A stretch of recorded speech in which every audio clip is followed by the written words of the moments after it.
Yo, what is going on, y'all? It is Shade. Welcome back to another banger. True hoot and a holler, if you will. Today we got two trip reports. Hopefully I can get through both of them.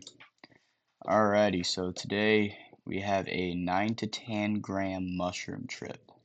Trip beyond ego death. Some background information. I've done a bunch of different drugs. Weed, alcohol, LSD, Benadryl, nutmeg, duster, DXM, Xanax, and my personal favorite, mushrooms.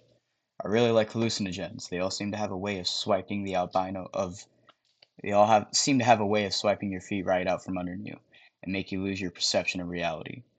I bought just I just bought a split an ounce of albino mushrooms with a friend a week prior to this trip.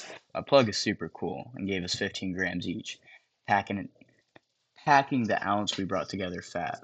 I took about a gram and a half on the night I got the bag with my friend, and both of us tripped pretty hard out that night for just a gram and a half. Keep in mind the higher potency of this batch of mushrooms played a big role in how intense this trip was. Now to the actual story.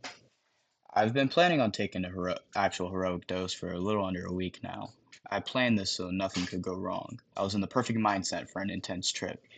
Couple hours before ate the mushrooms, I opened my bag and pulled out three biggest mushrooms in there. I didn't weigh them, but I estimated this dose to have been around 9 to 10 grams from how much was left in the bag after I got them out. My main goal was taking this dose to get a full ego death. I hear of so many people who find that experience to be unpleasant, but never knew why until I took this dose. I've had ego deaths before, just nowhere near as scary as this. About an hour and a half after I ate dinner, I started eating the mushrooms. I like the taste of them. It brings back good memories of my first trip.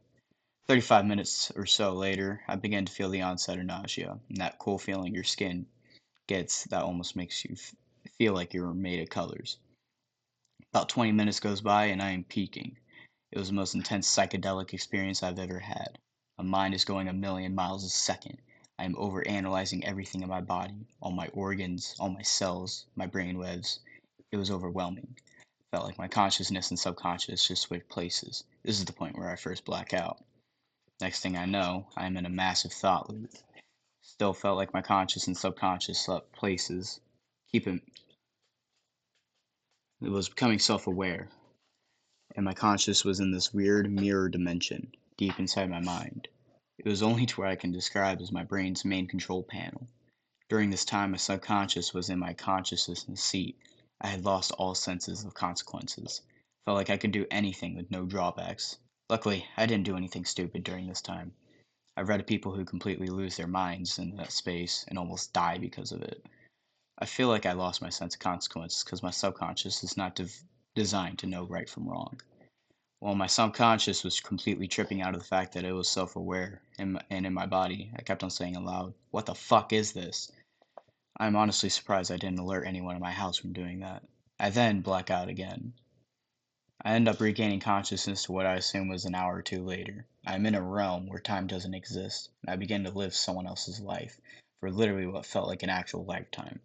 My memory was unfortunately super fuzzy of what happened in this guy's life.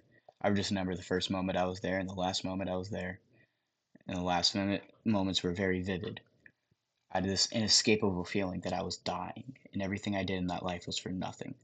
I built up everything I could have ever wanted. I was happy, but it was all crashing down until I was a newborn baby again. The same thing happened not once, but two more times. I don't have any memories for my second life, except for becoming a newborn baby again after I died there. My third life was very different. I felt massive. I was completely oblivious from the world at this time. My ego was completely different. I had no idea that I was on drugs and simply just was. I knew something was off, but I couldn't quite put my finger on it. I knew that I took mushrooms, but I didn't realize they were making me trip balls. If that makes any sense at all, this state kind of felt like I was on Benadryl. The way nothing makes sense, but your brain accepts the nonsense as the absolute truth. Eventually, I die again.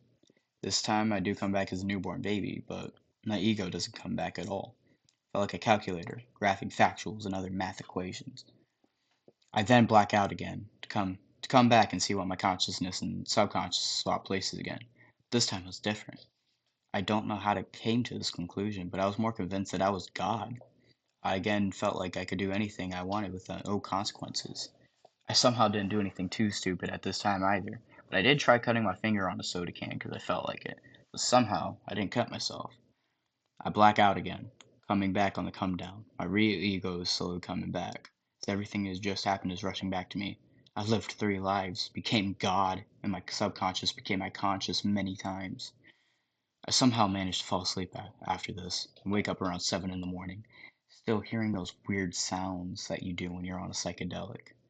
Reflecting on this trip, I knew there was there was anything beyond ego death. For years, I thought the climax of the psychedelic experience was ego death. Stay where you become a newborn baby. Beyond ego death, your brain reconstructs reality and your ego, making experience an entirely new life. This experience really makes me question what is real. It makes me wonder how much of this world we exist is created by our ego. Those other lives felt so fucking real, and I don't even know for sure if this one is real. I am hoping to hold on to this memory as long as possible, no matter how hard I try. I will always forget what tripping on higher feels like on higher doses. This was the most terrifying and profound experience I've ever had in my entire life. Which I don't even know if this life is real or not. I'm in is real or not. It feels like one of those other three that I experienced. Now I get why people say that having an ego death is so unpleasant. You're desperately looking for answers to what is going on, but nothing completely answers it correctly. If ever find myself in that perfect state of mind again, with a bunch of free time and shrooms to do, I will go for a lighter dose. Now that I get psychedelics aren't for the faint of heart, they will completely shatter your perception of reality if you eat too many. They don't really call these heroic doses for nothing. My advice for anyone wanting to go back for a heroic dose: make sure you are in the right state of mind. This trip could have gone way worse than it did. The last heroic dose before this one went as bad as as bad can get. Stay safe and don't do anything stupid. This guy is very stupid for what he did. Um, I've heard that mushrooms can be medicinal in certain cases, but what he did was absolutely stupid and intended for recreational purposes. Please don't do anything like that. That is very stupid. Alrighty, now on to the next trip. A trip report from Stunning Society 116 called Trips from the Grave, Benadryl, parentheses DPH 1,200 milligrams, parentheses. Hello, all. First of all, I wanted to preface this with a little bit of background. I've heard that people have had crazy hallucinations while on Benadryl, and I wanted to see what the big deal was. I decided to conduct a little experiment where every day after work I would decide to up the dose of Benadryl by 25 milligram pills. First I started them 4, then 6, and so on. I didn't really experience anything, even up to 28 pills. And one day, for my mental health had caught up to me, and I decided to take 38 pills as an attempt, 950 milligrams. Stupid decision. I woke up the next day with the worst cotton mouth that I've ever had. Nonetheless, I was still alive and had no hallucinations whatsoever. I decided to cut off my Benadryl use after that day because I felt like God was keeping me alive for a reason. But one day I had a horrible, stressful day at work and asked to go home early. It was at it was then that I decided to try and commit. I ended up taking 48 Benadryls as an attempt, 1,200 milligrams. I remembered their distinct flavor, almost a musty, dank, dust-type flavor, and it was atrocious. What followed was an experience I will never forget. About 30 minutes in, I began experiencing all the common Benadryl side effects: cotton mouth, trouble walking, drowsiness, etc. I wanted to go to sleep, but I decided to stay up to see if I'd hallucinate anything before I ended up dying. For about 3 to 5 hours, I was in a freaky, bizarre state where I would be able to sit still in complete silence in my room, focus on a singular point in space, without moving a muscle. When I snapped out of this 3 to 5 hours trance-like state, I decided to look at the TV in my room. For some reason, it started to pulse. I saw waves of energy pulse off of it as if it was a heartbeat. This freaked me the hell out, but I was also in awe as I never experienced hallucinations before in my life. I focused on looking at the TV screen itself, and I saw what it was like: a vortex to another world where there were giant crab/spider hybrids twitching inside the vortex.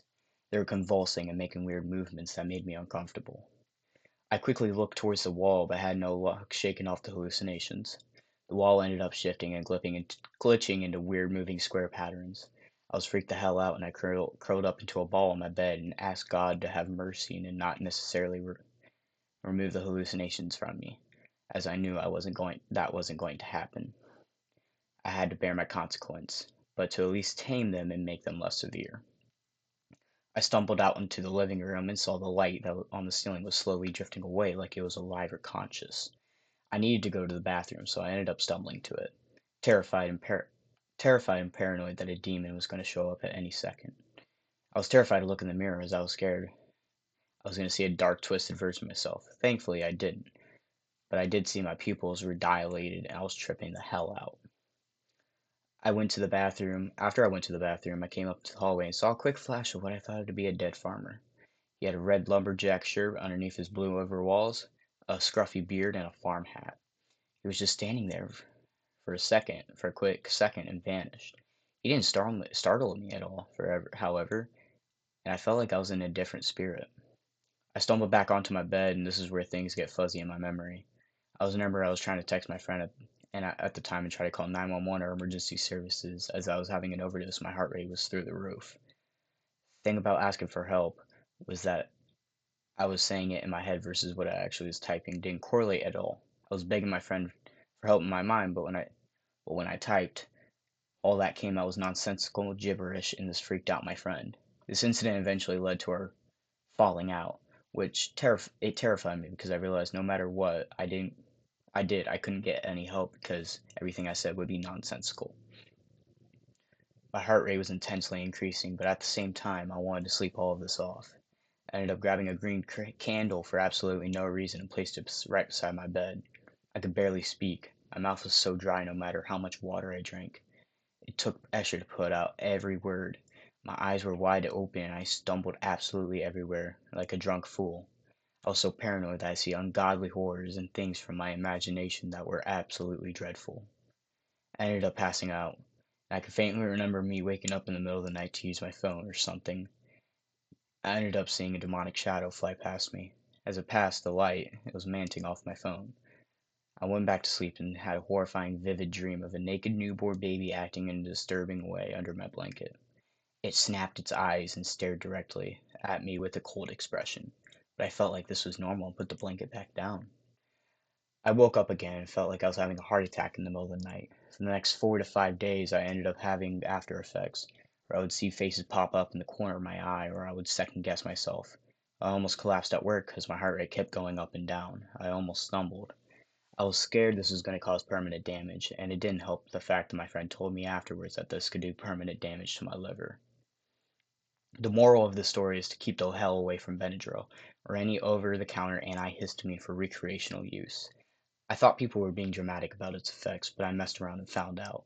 DPH is not a good drug whatsoever. Even 4 pills is enough to get someone messed up. I'm religious, so I give glory to Christ for having me survive. But if you feel the need to do drugs recreationally, please stick to alcohol and or weed, as this stuff is not worth it. I can't even look at a box of Benadryl without getting kind of sick to my stomach. The strong pink color just fills me with dread. Do not try this stuff, and take care of yourself. God bless.